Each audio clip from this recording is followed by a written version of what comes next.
Real Madrid. They got clapped by PSG in the semifinal.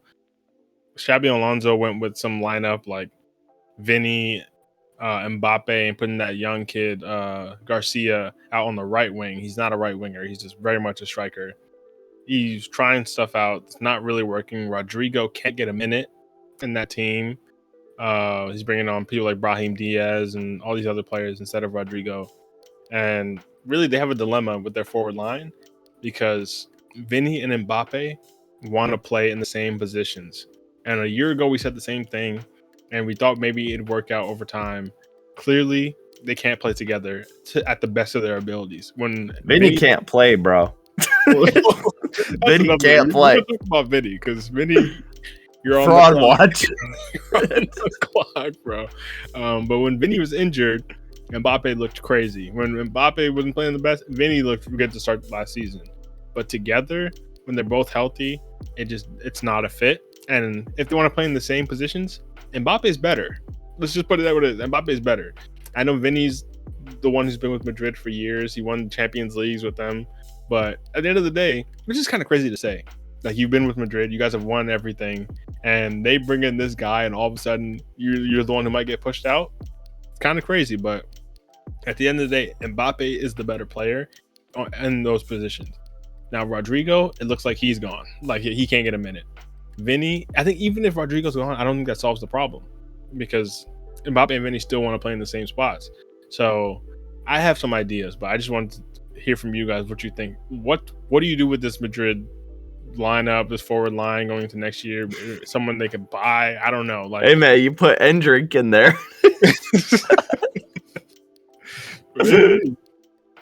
No, honestly, dude, I don't even know, man.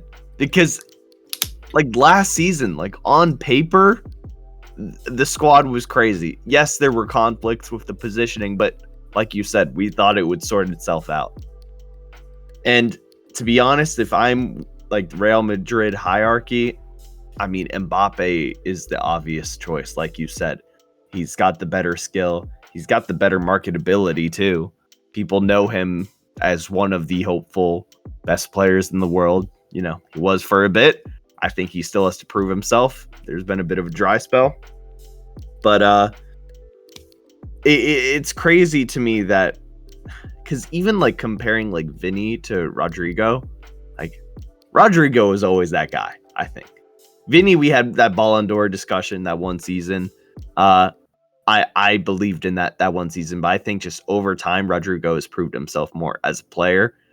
And so it's kind of crazy to me that he's the one who is being shunned and like can't even get a minute to play.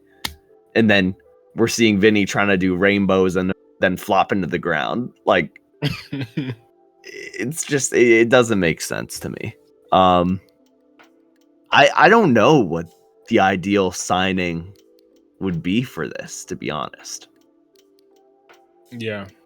I think before anything, maybe it sounds crazy, but I think you got to sell Vini, bro. I'm not gonna lie. No, that's what I'm implying. Like, yeah, I think you got to sell Vini, which you never would have said 2 years ago.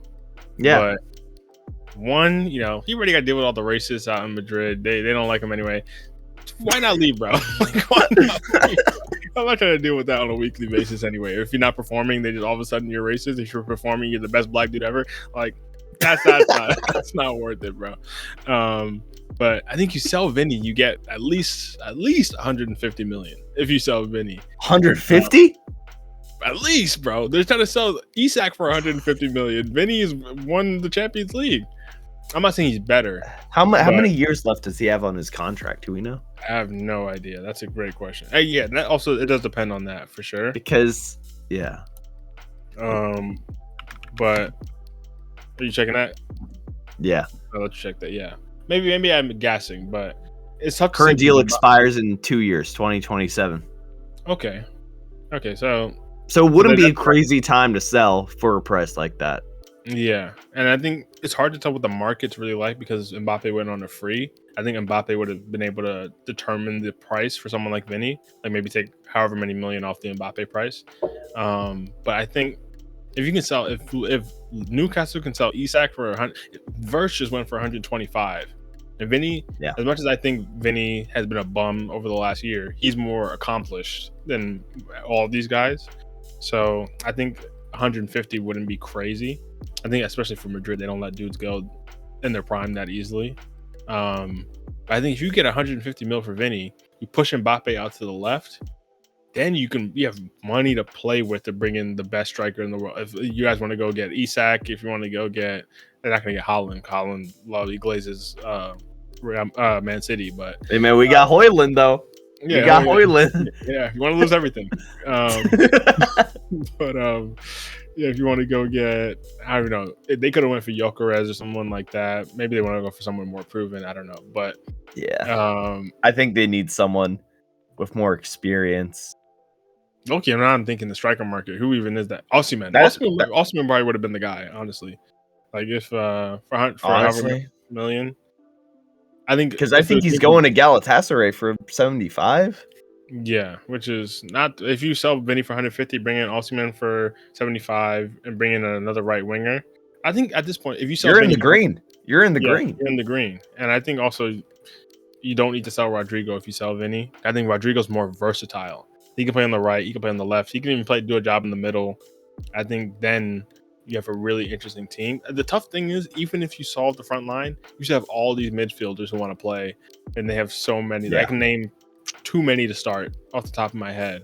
Like Arda Güler is trying to break through as a 10, but Jude wants to play in those areas. Even though Jude's massive, this dude never wants to play as an 8. He always wants to play as a 10 for some reason, for both them and England.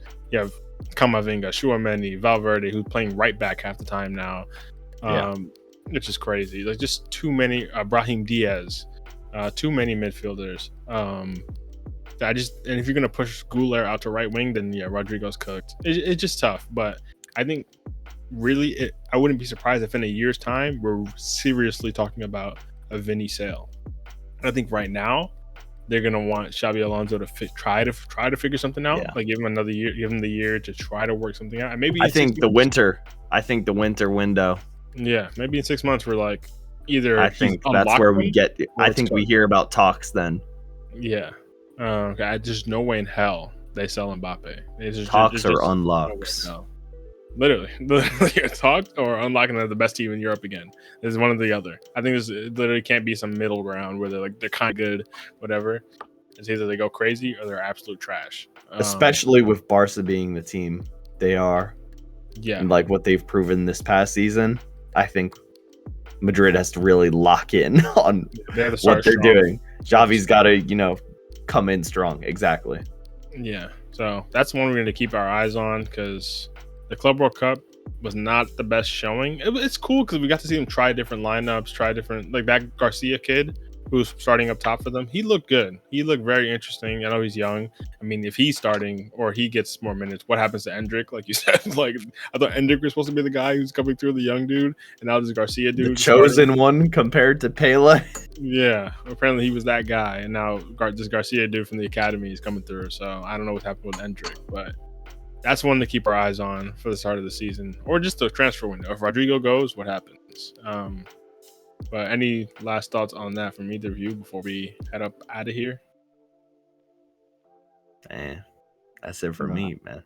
I will just say, like, when you have a star-studded team like Real Madrid, it's kind of sad that they haven't seen any hardware. So I feel like, as far as what I've seen, like, you don't want to make it so that you're just remembered as like a team that had all the pieces but just could not make them fit, and that's what it seems like. As far as I know that like there's been tension, right, with like Mbappe. No, maybe it's not like real tension, but I know like Mbappe prefers obviously like the left wing, and so they don't have like a genuine person to be the number 9 or like the center forward or whatever. So yeah, and like I will just echo what you guys said. Like, it is, all things point to having to go to the transfer window and having to pick up somebody new. I don't know who that is. I don't know what the market looks like right now, but it's kind of unfortunate because you had a lot of Madrid fans really popping it when Mbappe got signed, and when they just, like people were just really feeling like this was going to be a team that was going to dominate for years to come, and it's kind of crazy to see that hasn't been the case. So just a lot going on. No, for sure. That's yeah. It's funny because now I'm going to say flashbacks, but I wasn't conscious of what was going on at the time. But say 20 years ago, the Galacticos era, where they're bringing in R9, Beckham, Zidane, all these guys coming in for Madrid, and that team, like they won the league. I think they won a Champions League. Guys, Zidane in his Champions League, but that wasn't the most successful team ever. Like marketing wise, Madrid, biggest club in the world. They got all the biggest players in the world. But on the actual field, they actually were getting cooked by Barcelona. Like Ronaldinho came and destroyed the Galacticos era.